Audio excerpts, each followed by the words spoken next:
अच्छे तरीके से याद करके बताएं, ये वाक़या कब का है? तकरीबन 4 रोज़ पहले का है जी।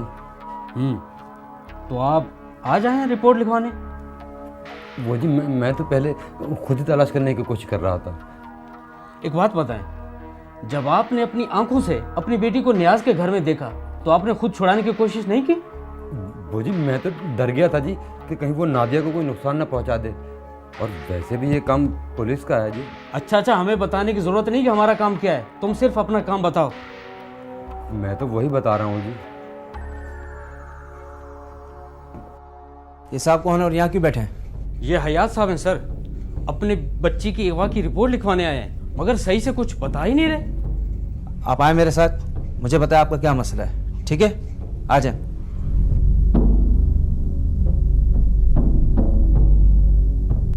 बैठे आप, बताएं। सर, मैं एक बहुत गरीब आदमी हूँ जी। मैं अपनी बेटी के साथ कराची आ रहा था और रास्ते में मेरी जेब कट गई जी। उसमें मेरा और मेरी बेटी का टिकट, उसके अलावा पैसे भी थे जी। मजबूरन हमें एक वीरान स्टेशन पर उतरना पड़ा और वहाँ से हम पैदल चलकर एक सड़क के किनारे पहुँचे।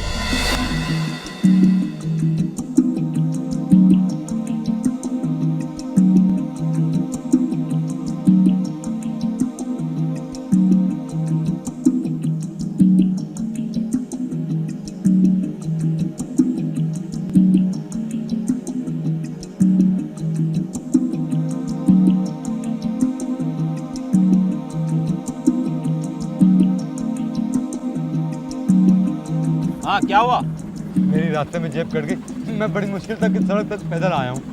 मेरे साथ मेरी बेटी भी है। मुझे कराची जाना है, मेरी मदद करो। अच्छा, मैं भी कराची जा रहा हूँ। आ जाओ, बैठ जाओ, बैठ जाओ। बहुत मेहरबानी, शुक्रिया।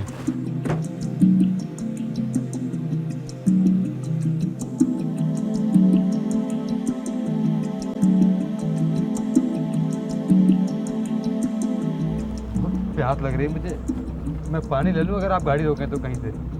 अच्छा, सही है।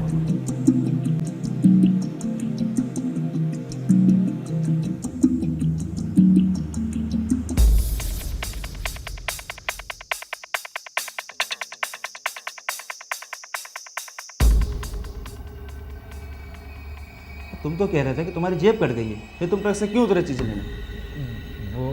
वो जी मेरी जेब में 10 रुपये पड़े हुए थे जी। फिर तुमने उस इलाके के थाने पे रिपोर्ट कर लिखवाई? वो नहीं सर। क्यों?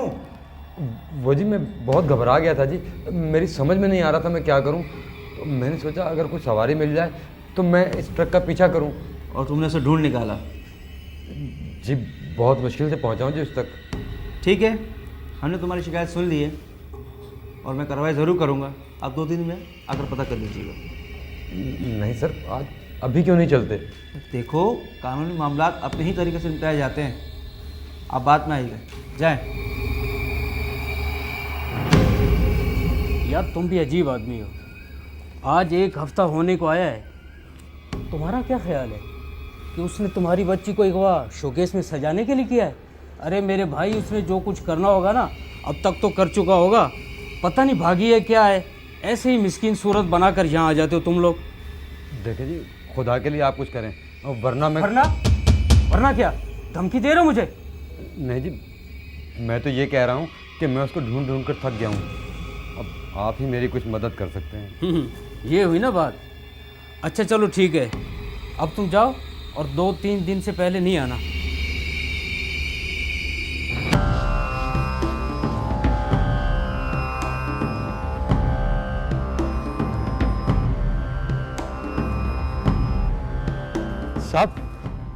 साहब मेरी बेटी को बचाना साहब, वो उसको मार देगा साहब, मार देगा साहब, साहब मार देगा उसको। कौन मारना चाहते तुम्हारी बेटी को? साहब नियाज। न्यास? जी कौन न्यास? नियाज साहब, मेरी बेटी को। हेलो, हाँ हाँ, मैं तुमसे बाद में बात करता हूँ। ठीक है, ओके। देखो भाई, इस वक्त मैं बहुत जल्दी में हूँ। तुम ऐसा करो कि 1 घंटे के बाद मुझे ऑफिस में आके मिलो, ठीक है?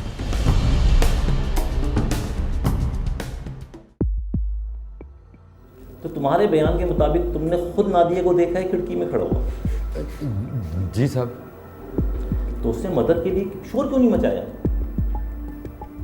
साहब हो सकता है कि न्याज ने उसको डराया धमकाया हो जी। तुम्हें उसका नाम कैसे पता चला, कि तुम तो उसे जानते भी नहीं थे? नहीं वो साहब, उस दिन मैं सीधा ट्रक स्टैंड चला गया था और मैंने कई लोगों से उसका हुलिया बताकर नाम पूछने की कोशिश की, तो पता लगा कि इस हुलिये का जो शख्स है उसका नाम न्याज है जी। और तुमने ये यकीन कर लिया कि जिसने अगवा किया उसी का नाम न्याज है? जी साहब।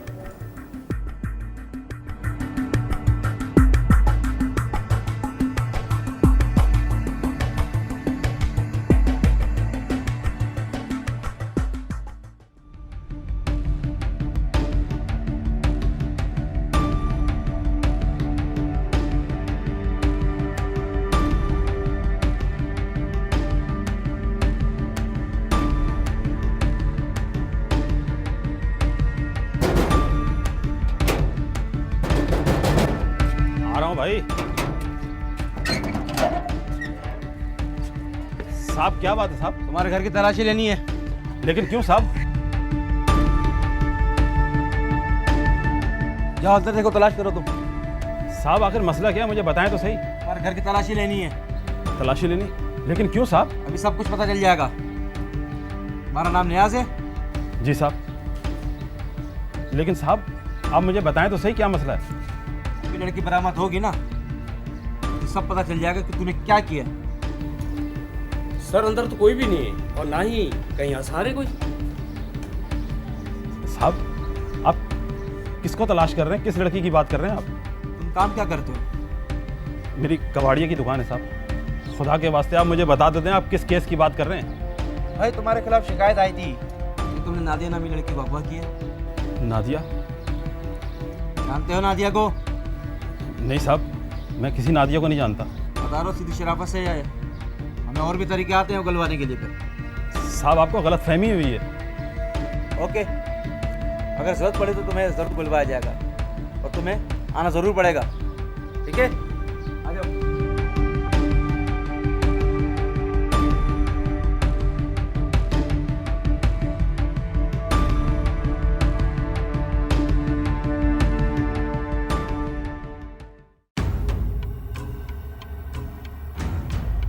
तो साहब कुछ पता चला? यार तुम सीधा साहब के कमरे में चले जाओ, वही तुम्हें कुछ बता सकते हैं। आ जाते हैं पता नहीं कहाँ से बड़ी बड़ी सिफारिशें लेकर। जी जी ठीक है सर, ओके। तो देखो हयात, तुम तो हमारे अफसर तक चले गए, लेकिन तुम्हारी फराहम करदा इत्तला जो है ना दुरुस्त नहीं है। कौन सी इतला साहब? यही के न्याज ट्रक चलाता है और आपने खुद अपनी बेटी को उसके घर देखा है। सर आप एक दफ़ा रेड करके उसको थाने में उठा के लाएं तो। यार ये पुलिस स्टेशन है, यहाँ लोगों की ख्वाहिशात पूरी नहीं की जाती बल्कि कानूनी तकाज़े पूरे किए जाते हैं। मैंने तो पहले ही सरदार साहब से कहा था कि मुझे इंसाफ नहीं मिलेगा। भाई मैंने सरदार साहब के कहने पर ही न्याज के घर रेड की, पर मुझे वहाँ कोई आसार नज़र नहीं आया, ना कोई बच्ची अगवा की भी नज़र आई वहाँ पर, बल्कि वो तो अपनी फैमिली के साथ रहता है और आपका कहना है कि आपने अपनी बेटी को उसके घर देखा है। इसमें क्या शक है जी? मैं आज भी कहता हूँ मैंने उसको खुद देखा है। ये भी तो हो सकता है कि न्याज ने उसको कहीं और छुपा दिया हो। भाई हमने जो है न्याज की पूरे मोहल्ले में पूछगछ करवाई, लेकिन मोहल्ले वालों की राय बहुत अच्छी है न्याज के बारे में, और न्याज ट्रक नहीं चलाता, उसकी कबाड़ी की दुकान है। सर आप एक दफ़ा थाने में उसको लाकर उल्टा लटका कर 2-4 थप्पड़ तो लगाएं, तो सब कुछ सच सच बता देगा। ठीक है, आप सोच लें सर, मैं सरदार साहब से मशवरा कर लेता हूँ। हाँ मेरा ख्याल है तुम ठीक कह रहे हो। हम दोनों पार्टियों को आमने सामने बिठा लेंगे तो मसला हल हो जाएगा। ओके ले जी, अब आप खुश हो जाएं। हम उसे थाने बुला रहे हैं, आपका आमना सामना करा देंगे और मसला क्लियर हो जाएगा। अब क्या परेशानी है?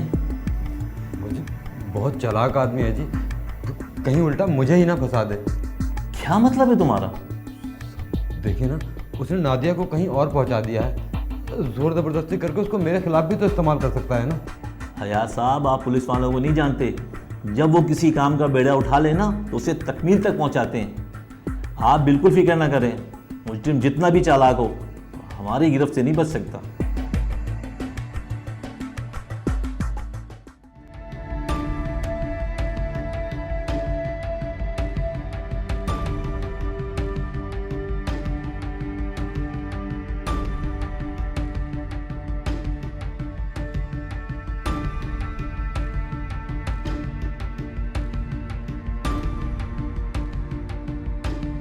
जी सर जी, भेज दिए बंदा उसके पीछे हमने।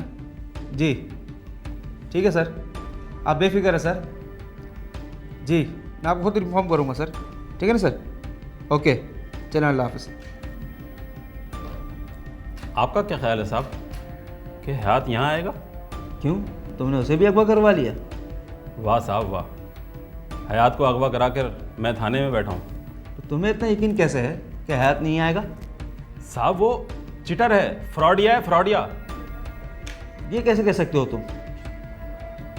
साहब मैंने आपको बताया था ना, मेरी कबाड़िया की दुकान है।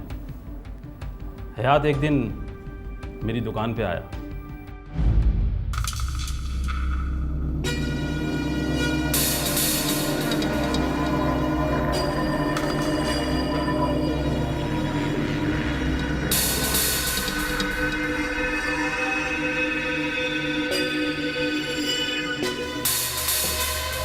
कहाँ है हयात? सर जो एड्रेस हयात ने लिखवाया था उस पर तो कोई राशिद साहब रहते हैं और हयात का कहीं भी अता पता नहीं। आप जाओ दोबारा, उसे कहीं से भी ढूंढ के निकाल कर लेकर आओ। Okay sir. साहब मैंने कहा था ना आपको।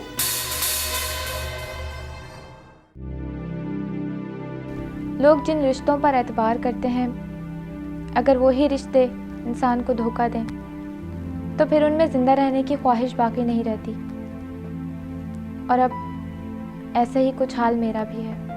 मेरा सगा मामू मुझे गांव से अगवा करके शहर लेकर आ गया और ये बात सुनकर कि उसके अपने सगे भाई ने उसको धोखा दिया, मेरी माँ इस दुनिया से चली गई। मेरा बाप पहले ही इस दुनिया से रुखसत हो चुका था, फिर मेरा इस दुनिया में कोई ना रहा। मेरे मामू ने मुझ पर बहुत जुल्म ज़्यादतियाँ की, मुझसे अपने घर के सारे काम करवाता था।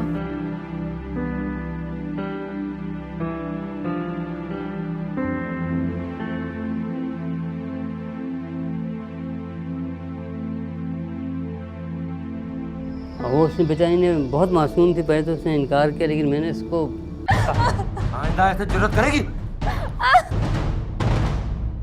जुल्म किए, उसको मारा, उसको पीटा, उसको तेज़ाब फेंकने की भी धमकी दी, उसको मुख्तलिफ धमकियाँ देता रहा। वो बेचारी आकर उसने हथियार डाल दिए। उसने मुझ पर बहुत जुल्म ज़्यादतियाँ की, हत्ता कि उसने मुझे अपनी हवस का निशाना भी बनाया। मैं अपने शैतानी जज्बात मेरे को इतने गालिब थे कि मैं भूल गया था एक ज़ात ऊपर भी है जो जब पकड़ती है तो फिर उससे छुड़ाना किसी के बस में नहीं है, नामुमकिन है।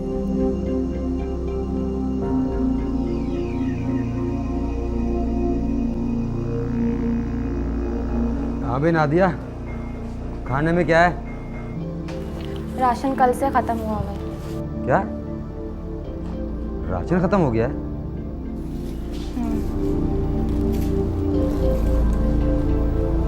इसका मतलब है अब कुछ करना ही पड़ेगा। जब मैं घर से निकला तो मेरे जहन में था, मुझे मालूम था कि मुझे क्या करना है।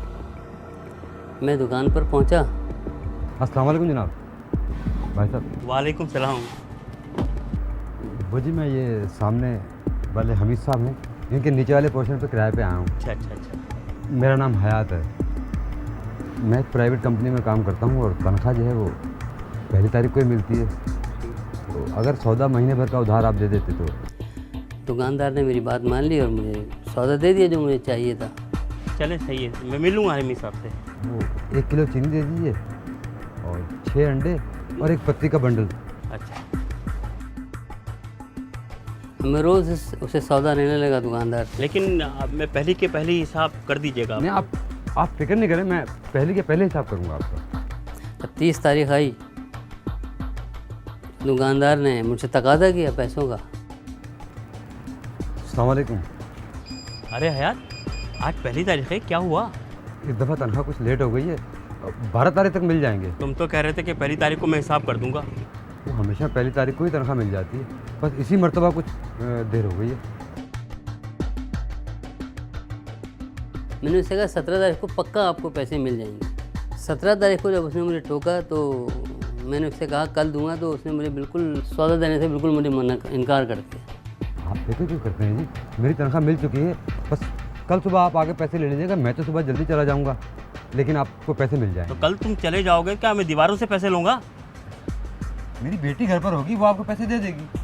देख लो, गोली मत दे देना। नहीं नहीं, इस मरतबा ऐसा नहीं होगा। आप सुबह आके बेफिक्र होकर पैसे ले जाएँ।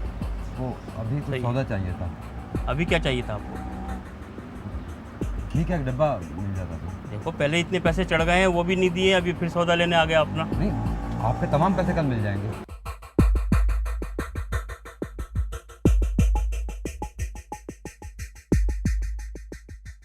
एक रोज़ मामूल के मुताबिक मैं अपने घर के कामों में मसरूफ़ थी।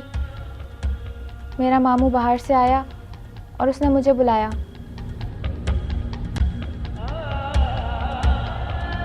जब मैं उसके पास गई तो उसने मुझसे एक ऐसी बात कही कि उसे सुनकर मुझे अपने कानों पर यकीन नहीं आया कि मेरा अपना सगा मामू मुझसे ये कह सकता है। मेरे मामू ने मुझसे कहा कि उसने एक परचून वाले से उधार ले रखा है और वो कल सुबह घर पर आएगा। मेरे मामू ने कहा कि तुम उसे लुभाने की भरपूर कोशिश करना और वो जो कुछ तुम्हारे साथ करे उसे करने देना। मैंने साफ इनकार कर दिया कि मैं ये सब काम नहीं कर सकती। उसके इनकार पर मुझे बहुत गुस्सा आया और मैं नादिया पे बरस पड़ा। मैंने तशद्दुद भी किया उस पर। मुझे मेरे मामू ने बहुत मारा, बहुत पीटा, मुझ पर बहुत तशद्दुद किया और उस वक्त मैं इतना घबरा गई थी, मैं इतना डर गई थी कि मुझे कुछ समझ ही नहीं आया और मैं अपने मामू के जुल्म के आगे इनकार ना कर सकी और मैंने हामी भर ली।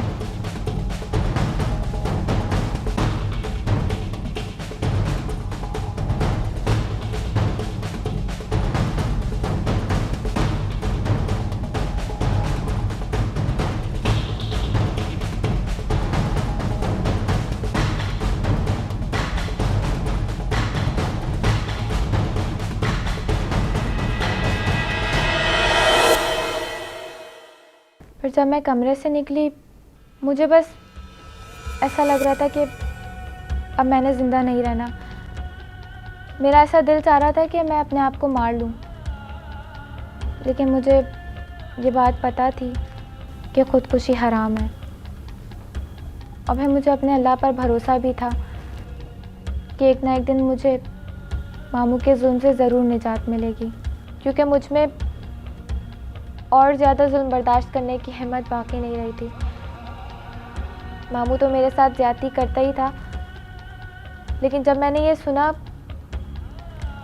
कि अब उसने दूसरे लोगों को भी इस काम पर लगाना शुरू कर दिया तो मुझसे रहा नहीं गया और मैंने सोच लिया कि मैं अब इस घर में नहीं रहूँगी, चाहे मेरा कोई और ठिकाना कोई भी हो, मैं यहाँ नहीं रहूँगी। मैंने फ़ौरन अपने सारे कपड़े एक पोटली में बंद किए और मैं दरवाजे की तरफ बढ़ी, लेकिन जैसे ही मैं दरवाजे पे गई मैंने देखा कि दरवाजे पर ताला लगा हुआ था। उस वक्त मैं यही सोच रही थी कि अब मैं क्या करूं, कैसे जाऊं। फिर मुझे याद आया कि चाबी मामू की जेब में होती है। मैं मामू के कमरे की तरफ बढ़ी और मामू को सोता हुआ पाया। मुझे लगा कि मामू सो रहा है और मैं आराम से चाबी निकालकर घर से बाहर जा सकती हूँ। जब मैं मामू के कमरे के अंदर गई तो उस वक्त मैं बहुत खौफज़दा थी।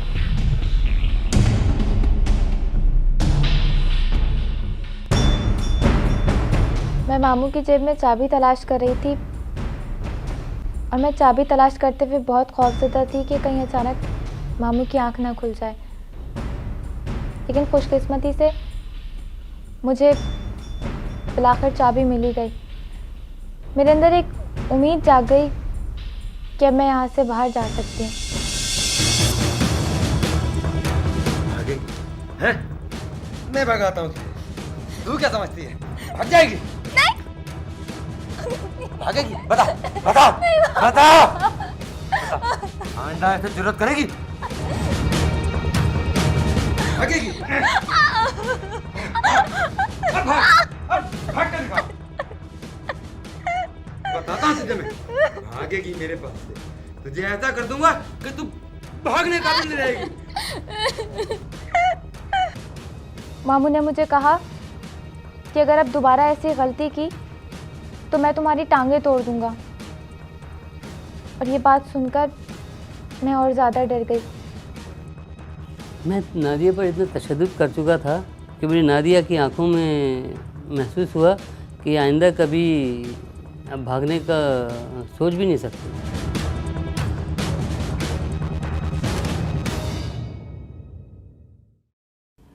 अगले दिन जब मैं घर से निकलने लगा तो मैंने नादिया को ताकीद की कि उसे दुकानदार के साथ क्या करना है। और हाँ देख वो आने वाला है, जैसे मैंने कहा है बिल्कुल वैसे ही करना, ज़्यादा कुछ चालाकी और होशियारी करने की ज़रूरत नहीं है। दुपट्टा उतार।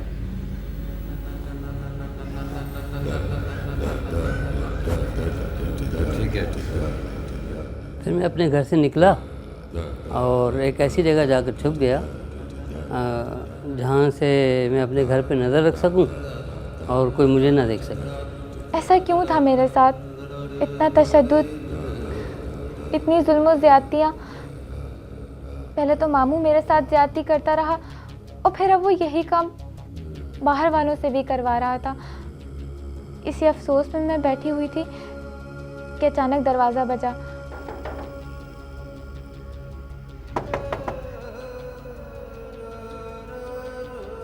मैं दरवाजे की तरफ जाने लगी तो मुझे मामू की वो बात याद आ गई कि उसने मुझे ताकीद की थी कि जब वो दुकानदार आए तो दुपट्टा उतार कर जाना। और फिर मैं दरवाजे की तरफ चली गई।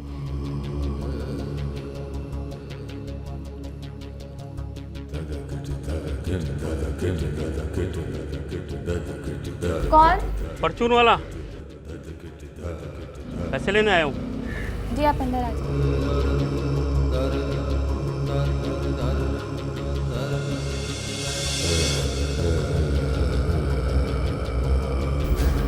बैठो। आप क्या पियेंगे? ठंडा? नहीं, बस एक गिलास पानी पिला।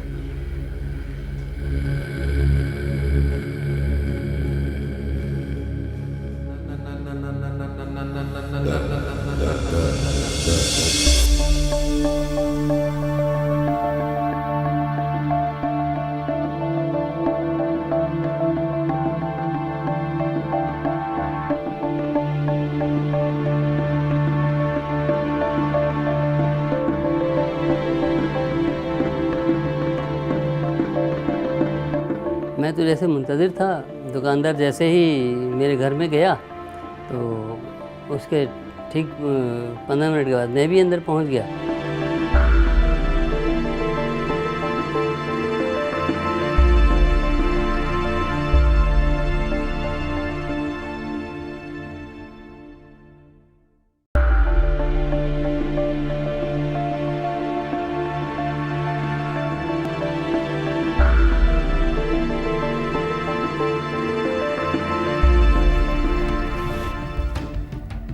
सलीम, ये तूने क्या किया?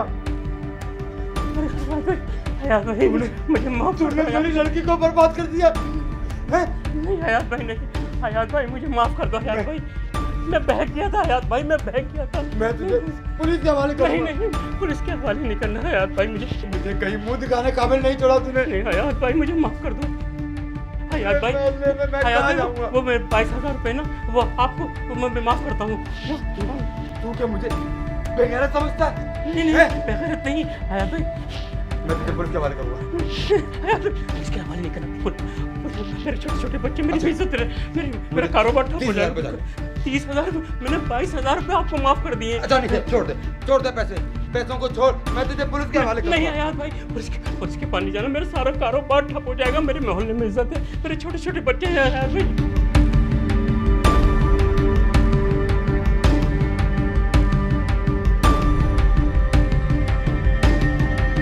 देख, निकल यहाँ से, और पैसे मगरिब के बाद मैं लेने आऊंगा। बिल्कुल हयात भाई। किसी किस्म की चालाकी नहीं करना।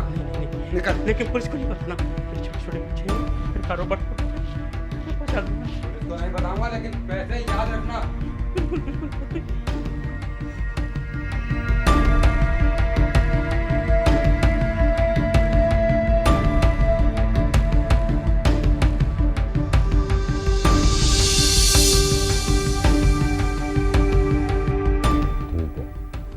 मामू ने मुझे ठीक है इस तरह कहा कि जैसे मैंने उसका कोई बहुत बड़ा काम कर दिया हो। लेकिन ये बात सिर्फ मैं और मेरा अल्लाह जानता था कि ये काम मैंने किस तरह किया था।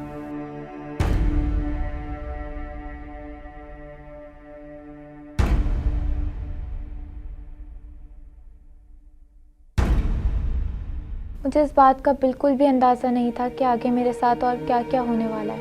उसके बाद मामू ने इस काम को अपना मामूल बना लिया था। मेरे अंदर से मेरे सारे एहसास ख़त्म हो चुके थे और मैं सिर्फ़ और सिर्फ एक ज़िंदा लाश बनकर रह गई थी। मुझे इस बात से कोई मतलब नहीं था कि मेरे साथ क्या हो रहा है।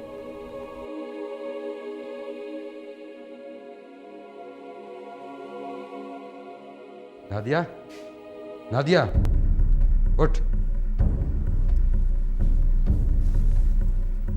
देख, मेरे दोस्त आ रहे हैं आज, उनके लिए खाने वाने का बंदोबस्त भी करना है और बाद में उनको खुश भी करना है। लेकिन पता नहीं क्यों उस वक्त बेख्तियार मेरे मुंह से निकल गया कि मैं ये काम नहीं कर सकती। मुझे ये सब कुछ अच्छा नहीं लगता। बस ये सुनना था कि क्या? मुझे ये सब कुछ करना अच्छा नहीं लगता। मुझे ये सब कुछ अच्छा नहीं लगता।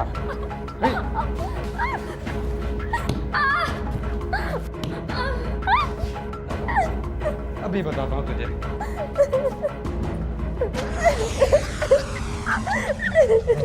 अब बोल। तेज़ाब देखकर तो उसकी जान ही निकल गई थी और उसे पूरा यकीन हो गया था कि अगर उसने मेरी बात ना मानी तो मैं उस पर तेज़ाब फेंक दूंगा। मेरे चेहरे पे अगर डाल दिया तो किसी का मुंह दिखाने काबिल नहीं रहेगी। बोल, बोल। मैं उस वक्त बहुत ज़्यादा डर गई थी और फिर मजबूरन मुझे उसकी बात माननी पड़ी। हाँ करूँगी। करेगी कैसे नहीं।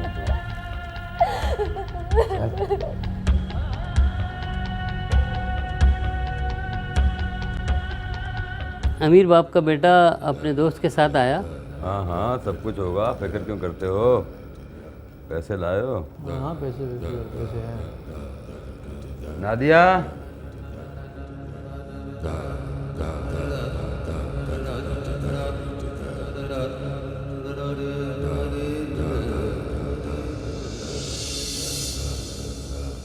मुझे अपने मामू से शदीद नफ़रत हो चुकी थी और मैं उसकी शक्ल भी बर्दाश्त नहीं कर पा रही थी। लेकिन इसके अलावा मेरे पास और कोई चारा भी नहीं था।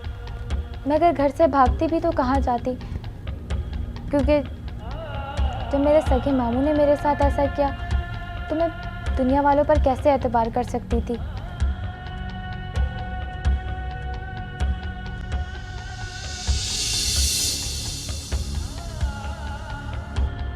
अब ये सिलसिला भी चल निकला। मैं चंद माह किसी मोहल्ले में रहता और ऐसे लोगों को तलाश करता कि जो पैसों के जोर पर औरत को इस्तेमाल करना चाहते थे। मैं ऐसे लोगों को ढूंढता था, उनको बेवकूफ़ बनाता था।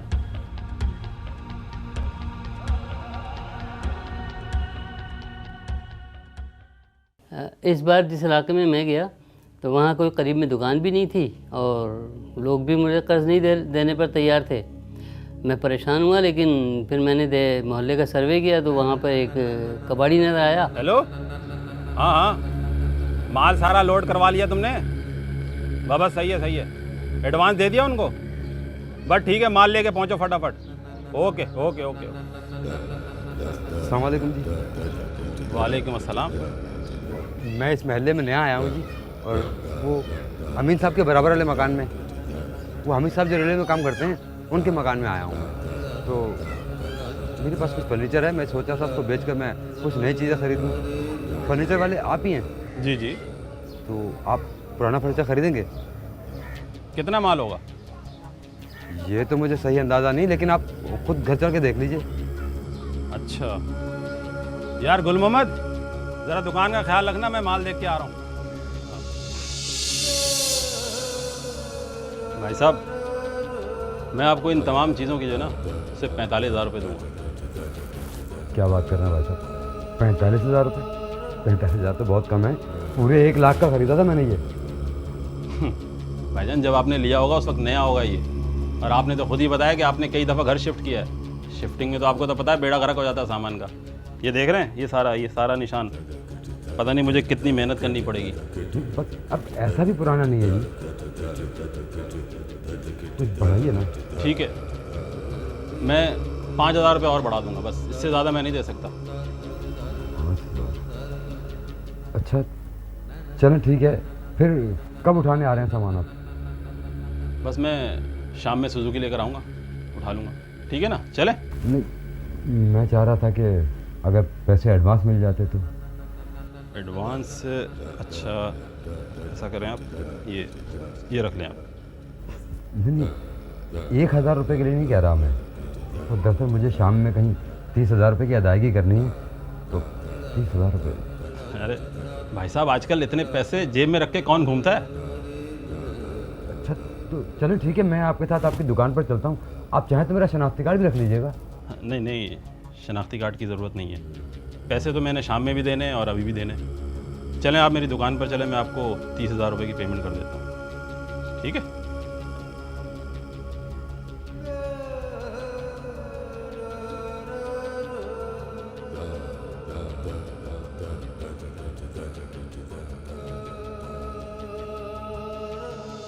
ये लो, पूरे 30 हैं।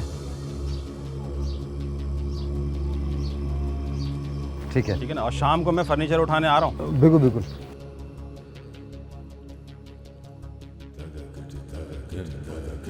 मैंने मंसूबे के मुताबिक न्याज से पैसे लिए और एक घर में पहले ही देख चुका था, जिसमें मैं शाम से पहले ही शिफ्ट हो गया।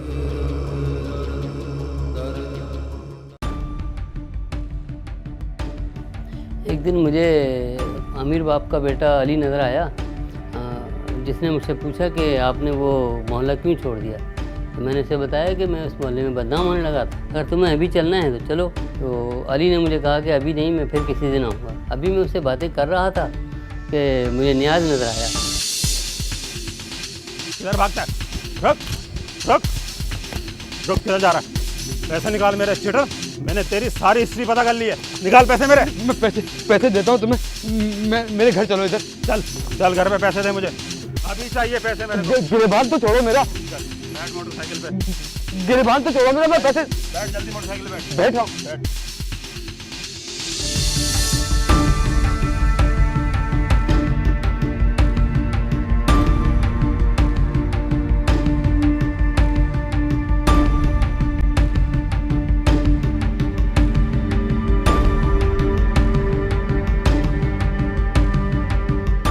अंदर नहीं आऊंगा, पैसे मुझे यही चाहिए।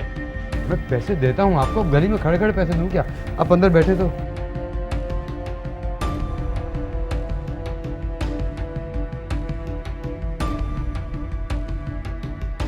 आप तशरीफ रखिए, मैं अंदर से पैसे लेकर आता हूँ। ज्यादा चालाकी मत दिखाना, समझे? पैसे आज मैं लेके जाऊंगा।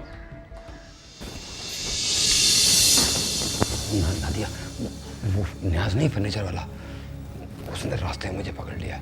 वो जिससे पैसे एडवांस ले लिए थे हमने, उसको घर में ले आया हूँ, बाहर बैठा हुआ है। मैं भी किसी बहाने से बाहर जाता हूँ और तूने वो ही करना है, समझ गई कि नहीं? यह दोबारा बताना पड़ेगा, कोई गलती नहीं करना। सुना है बड़ा चालाक आदमी है। और ये क्या, हर वक्त तो दुपट्टा ओढ़े रहती है, दुपट्टा उतार के जाना, समझी?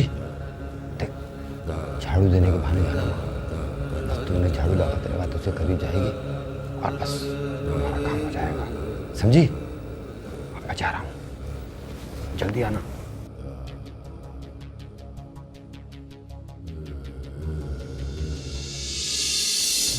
आप बैठे, मैं अभी लेकर आता हूँ पैसे आपके। कहाँ जा रहे हो? पैसे लेने जा रहा हूँ आपके लिए। तुमने तो कहा था घर पे पैसे दूंगा। भाई वो पैसे मैंने किसी के पास रखवाए हुए थे आपके, मैं लेकर आता हूँ अभी। मेरा घर पूरा खुला हुआ है, मेरी बेटी मेरे घर में है।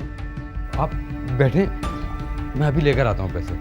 बात सुनो, अब धोखा मत देना, समझे? नहीं नहीं, बस इस दफ़ा ऐसा नहीं होगा। पैसे तो मैं लेके जाऊंगा आज।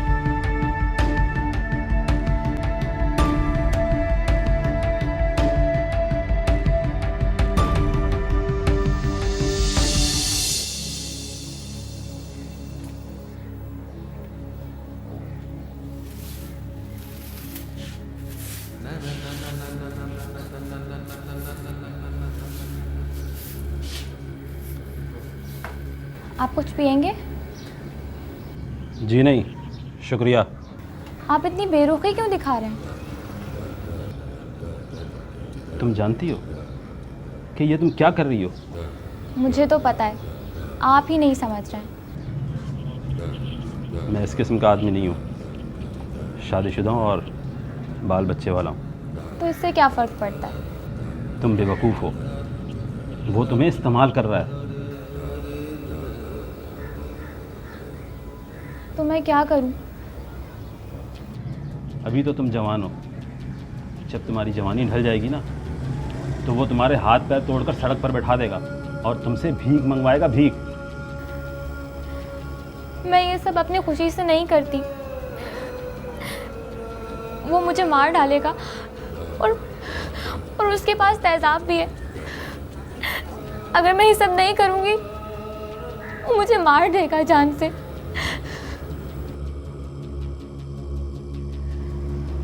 देखो, तुम अकल से काम लो, जज्बात से नहीं। जब वो कहीं गया हो तो तुम घर से भाग जाओ।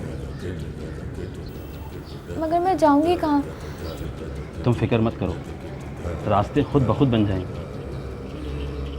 और हाँ, वो आए तो उसको कह देना कि मैं पैसे लिए बगैर उसकी जान नहीं छोड़ूंगा।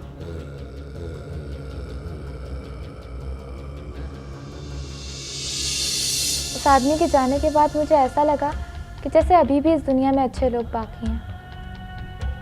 मैंने सोच लिया कि मैं एक दफ़ा फिर इस दलदल से बाहर निकलने की कोशिश करूंगी। मैं ये सोच ही रही थी कि एकदम से मुझे मामू का ख्याल आया कि मैं मामू को क्या जवाब दूंगी।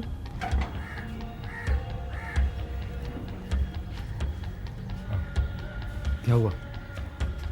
वो मैंने अपनी तरफ से पूरी कोशिश की, लेकिन वो नहीं माना। जरूर जरूर तूने ही कुछ किया होगा। मैंने कुछ नहीं किया। और क्या बोला उसने? और कह रहा था कि मैं पैसे लिए बगैर नहीं जाऊंगा। मामू ने जब ये देखा कि वो भला आदमी उसके जाल में नहीं फंस रहा, तो मामू ने एक शैतानी मंसूबा बनाया। मैं तुझे किसी और के घर में छुपा देता हूँ, और इस शख्स की मैं इसके खिलाफ पुलिस से मैं एक अगवा का मुकदमा दर्ज करा देता हूँ, जिससे फंस जाएगा। और मैंने ऐसे ही किया। इस बात का किसी और को पता चला तो मार मार के तेरी हड्डियां तोड़ दूंगा, समझी?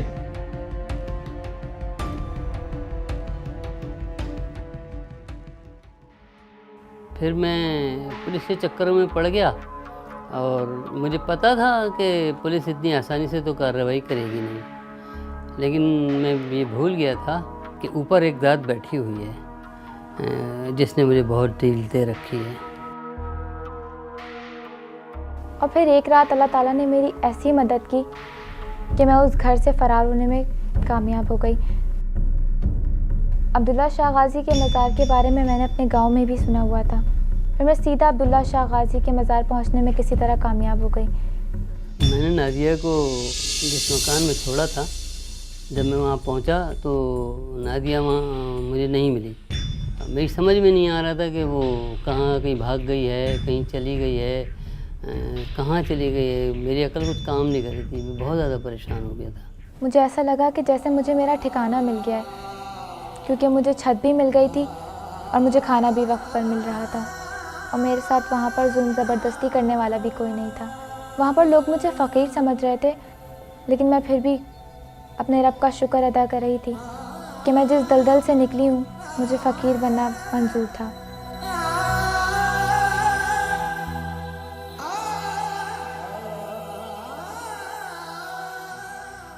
मेरे दबाव पर पुलिस ने नियाज़ को तो उठा लिया था, लेकिन जब नियाज़ ने पूरी कहानी सुनाई पुलिस को तो पुलिस मेरे पीछे पड़ गई और आखिरकार पुलिस ने मुझे गिरफ़्तार कर लिया।